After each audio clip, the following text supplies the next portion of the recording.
மாவட்டம் கிள்ளை பேரூராட்சியில் இன்று இடைநின்ற இருளர் மாணவர்களின் இல்லங்களை தேடி என்கின்ற விழிப்புணர்வு நிகழ்ச்சி நடைபெற்றது.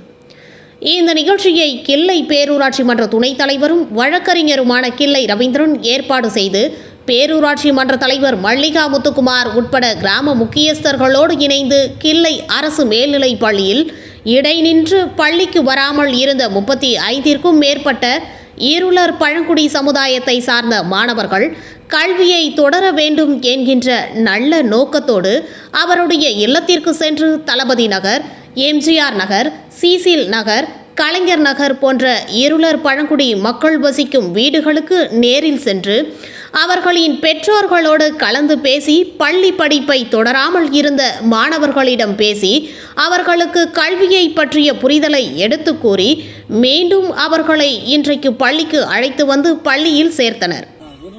இப்போ வேலை வாய்ப்பெல்லாம் இடஒதுக்கீடு இருக்குமா, படிச்சுட்டு வேலை நிறைய வேலைக்கு வழி இருக்கு. இது நிறைய கால்பர் வருது. நிறையா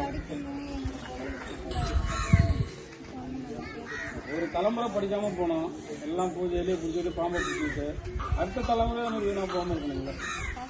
வர வச்சு எனக்கு கூப்பிட்டு பேசி பள்ளிடம் போப்பா, படித்தாதான் நமக்கு உத்தியோகம் கிடைக்கும். நாளைக்கு நம்ம தலைமுறை எங்கள் தாத்தம் பாருங்க எலி பிடிச்சோம், பாம்பு பிடிச்சோம், இப்போ நம்ம அது மாதிரி இல்லை படிக்கணும்னு சொல்லுங்களா. நீ நாளைக்கு உன் பையனை ஸ்கூல் அங்கே அனுப்பிச்சாதான் நீ உனக்கு வேலை. மேலும் திராவிட மாடல் முதலமைச்சரும் மாண்புமிகு மு.க. ஸ்டாலின் அவர்கள் தலைமையேற்ற பிறகு மாணவர்களுக்கு வழங்கப்படும் திட்டங்களில் ஒன்றான தமிழ் புதல்வன் திட்டம், இலவச பேருந்து வசதி, மாணவர்களுக்கான காலை உணவு திட்டம், தமிழ் வழியில் படிக்கக்கூடிய மாணவர்களுக்கு கல்லூரியில் சேர்ந்தால் மாதம் 1000 போன்ற திட்டங்களை எல்லாம் எடுத்து கூறி பள்ளிகளுக்கு அழைத்து வந்து பள்ளியில் ஆசிரியர்களோடு பேசி அவர்களை மீண்டும் படிக்க பள்ளி படிப்பை தொடர வைத்தனர். படித்தா இப்போ தமிழ் வழியில் படித்தா 1000 ரூபா கொடுக்குறாங்க இந்த முதலமைச்சர் புரியுதா. நிறைய காலேஜில் படித்தா அவங்களுக்கு பணம் உண்டு. நிறைய சின்ன பசங்களுக்கு 5 வரைக்கும் காலையில் சாப்பாடு போடுறாங்க. இவ்வளோதான் கூட ஏன் படிக்கிறாங்க, நீங்கள் தானே படிக்க வைக்கணும். இல்லைம்மா, இருளர் பழங்குடியினர் எல்லாம் எலி பிடிச்சது, பாம்பு பிடிச்சது, மீன் பிடிச்சது எல்லாம் பூச்சருக்கு போகிற சூழ்நிலை இருக்குது. படித்தா வரமா நமக்கு வாழ்க்கையில் முன்னேற விஷயம்.